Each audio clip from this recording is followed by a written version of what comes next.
Halo para pendengar, dimanapun kalian berada. Balik lagi di channel Gary Christopher. Oke, pada video kali ini gue akan kembali membahas novel Kage no Jitsuru Yakuza ni Narukakure lagi.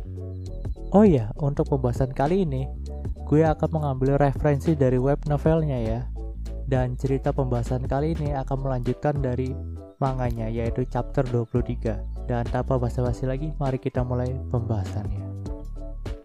Saat pertandingan di arena God of War sudah mau selesai, tiba-tiba saja Chit Kageno pergi keluar ruangan VIP dengan dalih ingin pergi ke toilet.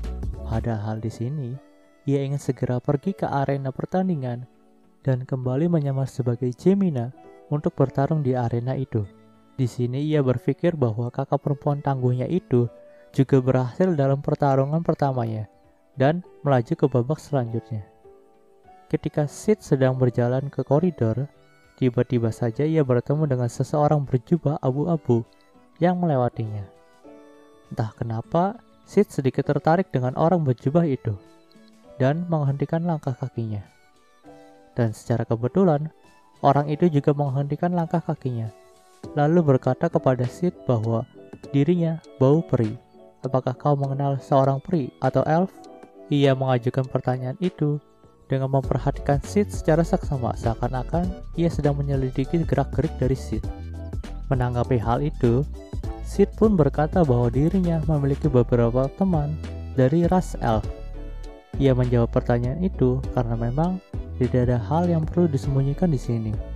Kemudian orang berjubah itu pun berkata bahwa sekarang ia sedang mencari seorang elf yang imut, cantik, dan terlihat seperti diriku. Dan dia adalah anak dari adik perempuanku yang sudah tiada. Sambil menyelesaikan perkataannya, orang berjubah itu pun membuka jubahnya dan memperlihatkan wajahnya kepada Sid. Seketika itu pula, Sid terdiam sejenak karena wajah orang itu sangat mirip dengan Alpha. Di sini, Sid berusaha untuk tidak bereaksi secara berlebihan agar ia tidak dicurigai. Setelah memperlihatkan wajahnya kepada Sid, orang itu langsung menghunuskan pedangnya ke arah leher Sid. Di sini, Sid menyadari bahwa tidak ada niatan membunuh dalam ayunan pedang itu. Jadi, ia hanya berdiam diri saja dan berpura-pura lemah. Juga terjatuh saat ayunan itu hampir mengenai lehernya. Melihat reaksi dari Sid, orang itu langsung memalingkan kepalanya dan menarik pedangnya seraya meminta maaf kepada Sid karena ia telah melakukan hal yang buruk kepadanya. Di sini ia juga bergumam bahwa ia berharap Sid adalah orang yang kuat, tetapi ia telah salah sangka. Lalu ia mengeluarkan tangannya untuk membantu Sid berdiri sambil bertanya, "Siapakah namamu, anak muda?" Menanggapi pertanyaan itu, Sid pun langsung menjawab bahwa namanya adalah Sid Kageno. Dan orang berjubah itu juga menyebutkan namanya bahwa dia adalah Beatrix. Di sini Sid pun sadar bahwa sosok di depannya adalah petarung kuat yang diceritakan oleh Iris. Saat itu, Beatrix tidak melepaskan tangan Sid yang telah diraihnya. Dan saat itu juga, ia mengatakan bahwa tangan Sid sangatlah bagus dan ia akan menjadi seseorang yang sangat kuat suatu hari nanti. Ia juga mengatakan hal itu dengan senyum yang elegan yang terukir di wajahnya. Melihat senyuman Beatrix itu, Sid pun menyadari bahwa senyuman itu sangat mirip dengan senyuman milik Alpha. Kemudian, Beatrix langsung berbalik dan pergi. Di sini, Sid sempat bergumam bahwa Beatrix nampaknya sangatlah kuat.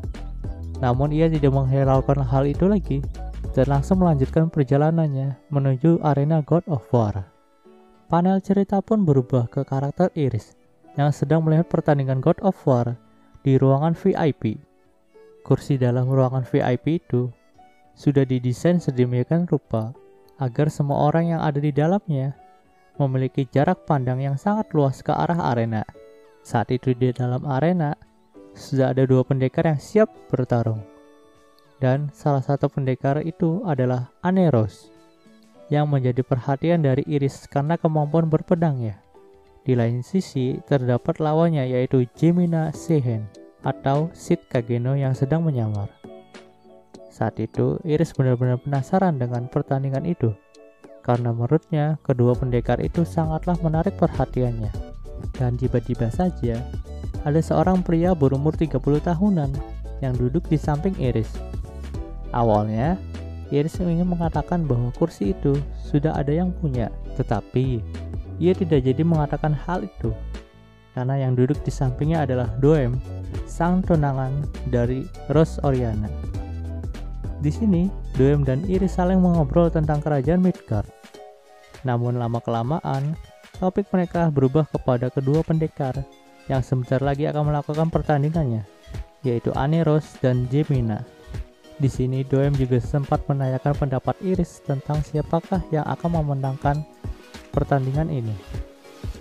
Iris pun menjawab bahwa ia tidak terlalu yakin, karena Aneros sudah terbukti sangat kuat sebagai seorang pendekar pedang wanita. Namun di sisi lain, Gemina terlihat sangat lemah dan tidak meyakinkan. Tetapi mata Gemina memancarkan sebuah aura yang aneh, yang mengatakan bahwa ia akan menjadi pemenang dalam setiap pertandingan ataupun pertandingan ini. Di sini, Iris menanyakan hal yang sama kepada Doem. Menanggapi hal itu, Doem pun berkata bahwa ia tidak tahu menahu tentang seni ilmu berpedang. Namun Iris tahu ia sedang berbohong, karena Iris telah mengamati tangannya, dan terlihat tangan Doem sangat terlatih dengan pedang. Doem pun tersenyum dan berkata, "Mari kita lihat pertandingannya." Dan seketika itu pula, pertandingan antara Aneros versus Gemina dimulai. Saat pertandingan baru dimulai, Aneros langsung mempersiapkan strategi pertarungannya, karena ia sudah mengetahui rahasia kekuatan dari Gemina hanyalah kecepatannya saja. Namun di sisi lain, kemampuan berpedang Gemina sangatlah rendah dan bahkan disebut sebagai amatir. Saat mempersiapkan serangannya kepada Gemina, Aneros terus saja berpikir kenapa seseorang seperti Gemina selalu memenangkan pertandingannya dengan sangat mudah dan gerakan yang sangat minimum. Padahal jika dilihat baik-baik, Gemina hanyalah seorang amatir, dan bahkan postur tubuhnya saat melakukan kuda-kuda masih salah. Tetapi kenapa ia bisa sampai menang? Setelah beberapa lama, Aneros pun memulai serangannya dan mencoba untuk menghentikan pergerakan kaki Gemina, karena ia pikir jika kaki Gemina berkunci, maka ia tidak akan bisa mengandalkan kecepatan itu lagi. Namun dengan cepat, Gemina memblokir serangan dari Aneros. Melihat serangannya terblokir, Aneros pun tidak tinggal diam dan langsung menyerang titik keseimbangan dari Gemina dengan tusukan pedang ke arahnya selama berkali-kali, sehingga Gemina kehilangan keseimbangannya dan hampir terjatuh.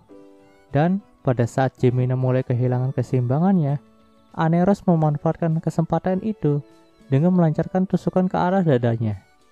Namun, dengan sekejap mata, Gemina langsung menghilang dari hadapan Aneros dan berpindah ke belakangnya. Aneros pun sedikit terkejut, tetapi ia berusaha untuk menenangkan dirinya agar tidak terlihat panik.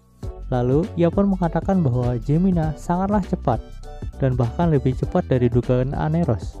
Di balik sikap tenangnya, pada kenyataannya Aneros sangat bingung dengan pergerakan super cepat yang dilakukan oleh Gemina tadi. Karena memang pada kenyataannya, Aneros merasa bahwa ia telah menikam dada dari Gemina. Namun, pada kenyataannya lagi, Gemina masih hidup dan berpindah dengan cepat ke belakang Aneros. Tidak mau ambil pusing, akhirnya Aneros pun mulai berhenti berpikir dan menganggap gerakan Gemina tadi sebagai keberuntungan pemula. Kemudian, Aneros pun kembali melancarkan serangannya kepada Gemina.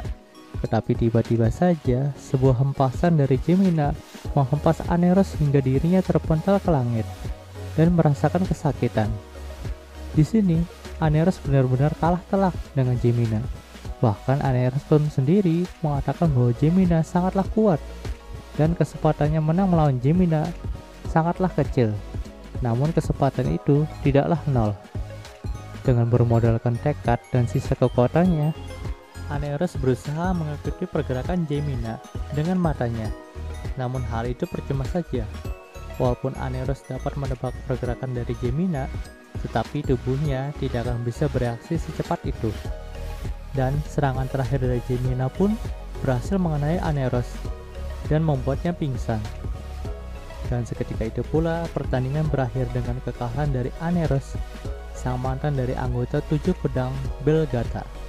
Scene pun berpindah lagi ke karakter Iris dan Doem yang sedang berada di ruangan VIP. Di sini, Iris mengatakan bahwa Gemina sangatlah kuat karena ia bisa menumbangkan Aneros, sang mantan anggota dari 7 pedang Belgata dengan sangat mudah.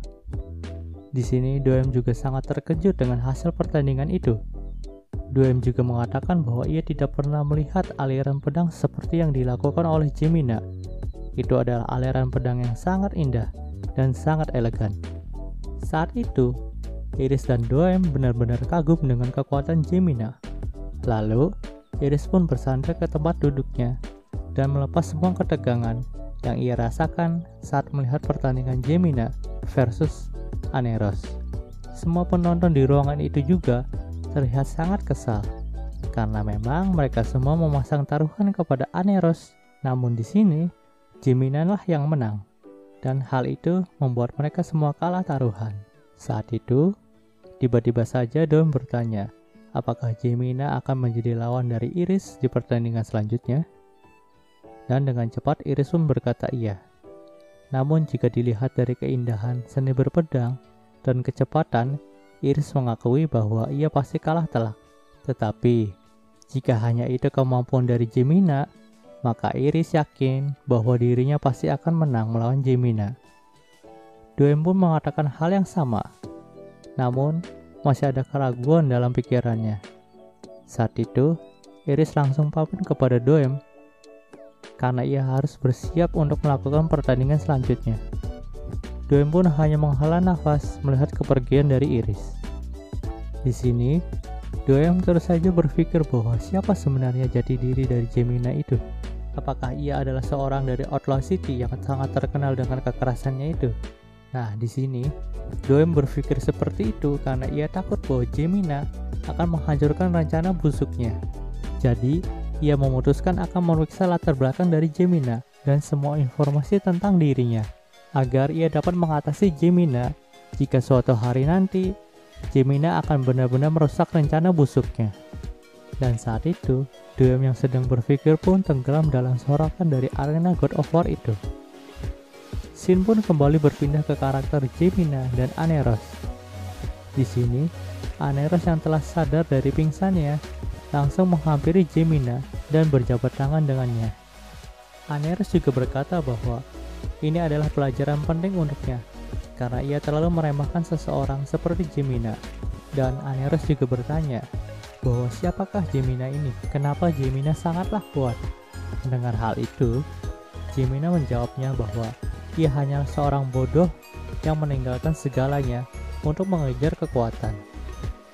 Jawaban Gemina itu membuat Aneros sedikit sedih karena ternyata Gemina memiliki masa lalu yang sangat kelam. Di sini, Aneros sempat menawarkan Gemina untuk menjadi perwira dari negeri Belgata. Namun, Gemina langsung menolaknya dan pergi. Seakan tidak mau menyerah, Aneros pun kembali berkata bahwa ia akan berangkat ke Belgata besok pagi. Jadi jika Gemina berubah pikiran, ia bisa menemuinya besok. Setelah mengatakan hal itu, Aneros pun berbalik dan pergi. Di sini, Aneros benar-benar mendapatkan pelajaran penting. Setelah melawan Gemina, ia yakin di dunia ini akan selalu ada seseorang yang lebih baik dari dirinya. Dan ia juga yakin bahwa Gemina akan memenangkan turnamen ini dan menjadi juaranya. Dan ia yakin suatu hari nanti, nama Gemina akan terkenal di seluruh dunia. Tetapi tentunya suatu hari nanti juga Aneros akan berkembang lebih baik lagi dan lebih kuat lagi.